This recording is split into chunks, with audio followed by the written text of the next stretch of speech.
माझा मेन मुद्दा आहे की आता लोक मला परत परत प्रश्न करतात, माझी पेशंट प्रश्न करतात, doctor how to take care of this new virus. त्याच्यामुळे मी हे तुम्हाला सांगतो की घाबरू नका. भीत्याच्या पोटी ब्रह्मराक्षस म्हणतो, म्हणजे जो घाबरला त्याच्या पोटात ब्रह्मराक्षस म्हणतं ना, हे जी म्हण आहे त्याप्रमाणे घाबरलो की माणसं काही होऊ शकतं, आणि घाबरला नाही तर काहीच होत नाही. वाघ आला तरी तुम्ही स्तब्ध राहिला तर काही प्रॉब्लेम नाही. कुत्रा असेल, कुत्रा तुम्ही बघितला असेल, तुम्ही जर धावला तर तुझ्या पाठीमागे धावणार आहे.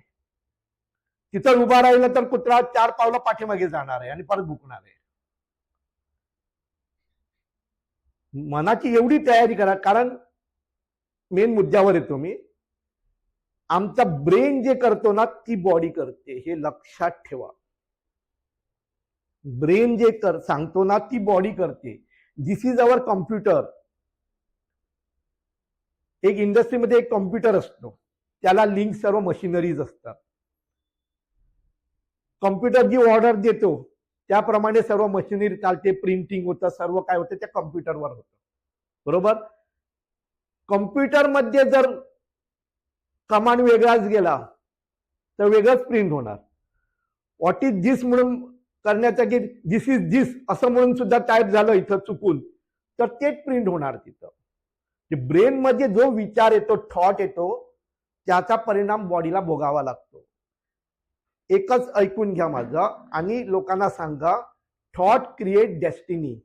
एवढं आयुष्यभर विसरू नका माझं हे शब्द. हे पुष्कळ वर्षापासून लोकांना सांगतो, थॉट क्रिएट डेस्टिनी. काय? Thought create destiny.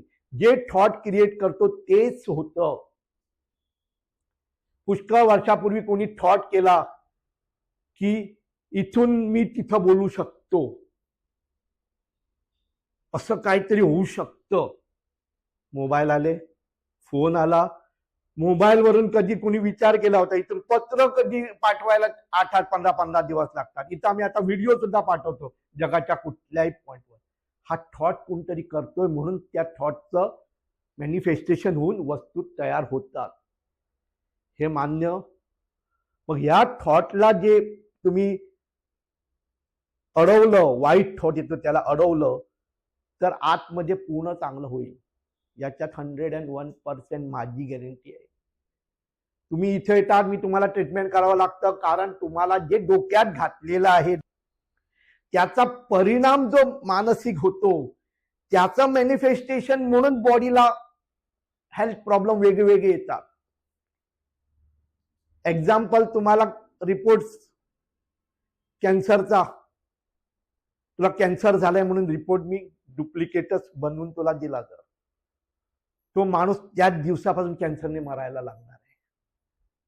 न कॅन्सर होता सुद्धा माणूस कॅन्सरने मरतो, कारण हिज मॅनिफेस्टेशन ब्रेन मध्ये तो थॉट आलाय की मला कॅन्सर झाला, मी आता जास्त दिवस टिकणार नाहीये. एक माझा असाच पेशंट, त्याची बायको सिव्हिअर वेगवेगळी व्याधी होती, तिला गुडघ्यांचे त्रास, मानेचे त्रास, भयानक त्रास मध्ये वेदना होती. तिला पूर्ण ट्रीटमेंट केलं आणि शेवटच्या दिवशी ती मला जेव्हा भेटायला आली आतमध्ये कॅबिन मध्ये, आणि मला, डॉक्टर मला तुम्ही एवढं चांगलं केलं, आणि रडायला लागली. पण माझं मिस्टर म्हणाला आता 2-3 महिने लाईफ आहे त्यांना. म्हटलं काय झालं 2-3 महिन्याचं लाईफ? नाही, त्यांना कॅन्सर झाला म्हणाला, आणि डॉक्टरने सांगितलं 2-3 महिने असे तसे काढू शकतात. म्हटलं मला हेच म्हटलं समजत नाहीये, म्हटलं की डॉक्टरना कसं कळतं की 2-3 महिने, 6 महिने, 2 दिवस, 15 दिवस कॉम्प्युटरवर दाखवतं का? याचं बघितलं की बाबा हा याला 3 महिन्याचाच अवधी आहे, आता 3 महिन्यात हा मरणार आहे, असं येतं का? एवढं काय निश्चित सांगू शकतात? 2 महिने, 2.5 महिन्यात, 3 महिन्यात असं काय सांगू शकतात? हे पहिला प्रश्न तिला विचारला. असं कोणी सांगू शकतो का? मी पण डॉक्टर आहे, मी सांगू शकतो का? मला कुठल्याही व्याधी सांगितलं त्याला किती दिवस लागणार चांगलं, तर मी त्याला सरळ विचारतो, मी काही देव नाहीये, मी माझं ट्रीटमेंट करू शकतो. किती दिवस लागणार तुझ्या बॉडीवर आणि तुझ्या ब्रेनवर अवलंबून आहे. बरोबर की नाही? तुझ्या ब्रेन मध्ये काय आहे त्याच्यावर अवलंबून बॉडी रिपेअर करणार. त्याच्यामुळे कॅन्सर झालाय आणि 3 महिन्यात मरणार, म्हटलं घेऊन या, म्हटलं त्यांना भेटूया तरी, त्यांचं कंडिशन काय आहे बघूया तरी. घेऊन आले दुसऱ्या दिवशी.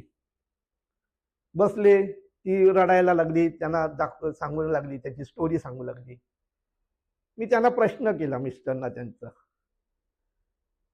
तुम्हाला वाटतं का तुम्ही मरणार म्हणून? नाही, डॉक्टरने सांगितलं आता माझी लास्ट स्टेज आहे, आता जेवढे दिवस आहे ते 1-2-3 महिन्यात काय माझं लाईफ आहे. तुम्हाला वाटतं का म्हटलं तुम्ही मरणार म्हणून? नाही, परत आहे तेच. नाही, डॉक्टरने सांगितलं की आता आणखी काय उपचार करू शकणार नाही. मग मी सांगितलं मला काही नाही वाटत म्हटलं तुम्ही आणि 10-20 वर्ष मरणार म्हणून. तुम्ही म्हटलं आता तुम्हाला कॅन्सरने खाल्लंय ना, आता तुम्ही कॅन्सरला खायला सुरुवात करा म्हटलं, सोडून द्या कॅन्सर वगैरे काय आहे म्हणून. You try to build your mind structure such a वे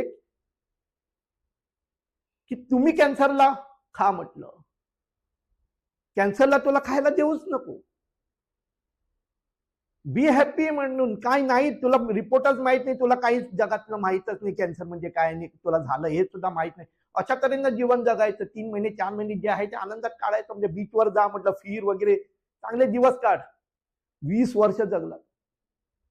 प्रत्येक वर्षात एंडला साधारण मला कॉल करायचा, कसं आहे काय बोलायचं आपण, आणि बीचवर फिरायचं. सांगायचं म्हणजे माणसाला इथं भीती जेव्हा दाखवतो तेव्हा आतमध्ये सुरू होतं.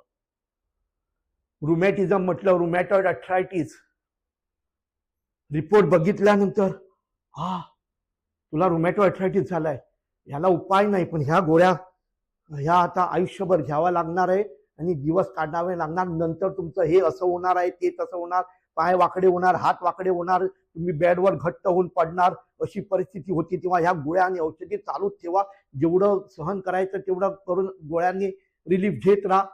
हे सांगितल्यानंतर पुढचा माणूस चालत आला होता. जाताना तो सुरुवातीलाच आता मला जॉईंट्स सुरू झाले त्याचे. 2-4 दिवसात घरी सुद्धा उठताना बसताना त्रासदायक झाल्यासारखं बसायला लागतो. बायकोला सुद्धा वाटतं की काय हा करतो असं, म्हणजे कालपर्यंत चालत गेला होता, आज येताना असं काय झालं, आणि आता तर तो घरात झोपून राहतो. आता मला त्रास होऊ नये म्हणून आता काळजी घेतो, माझी जॉईंट वगैरे खराब होऊ नये म्हणून काळजी घेण्यासाठी रेस्ट घेतोय. म्हणजे ब्रेन मध्ये ऑलरेडी प्रिंट करून टाकलंय की तुम्हाला रुमॅटॉइड अर्थरायटिस आणि हे तुमचे, आणि मग आता तर लोकांना सांगायची गरज नाही, आता Google video images, rheumatoid arthritis video images.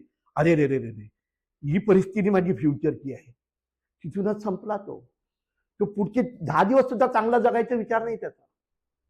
सत्य परिस्थिती आहे की नाही ते सांगा. जर त्यांनी टेस्टच बघितली नसती, टेस्ट केलीच नसती, तर आणखी 2-4 वर्ष सुद्धा चांगल्या तऱ्हेने जगला असता. बरोबर की नाही?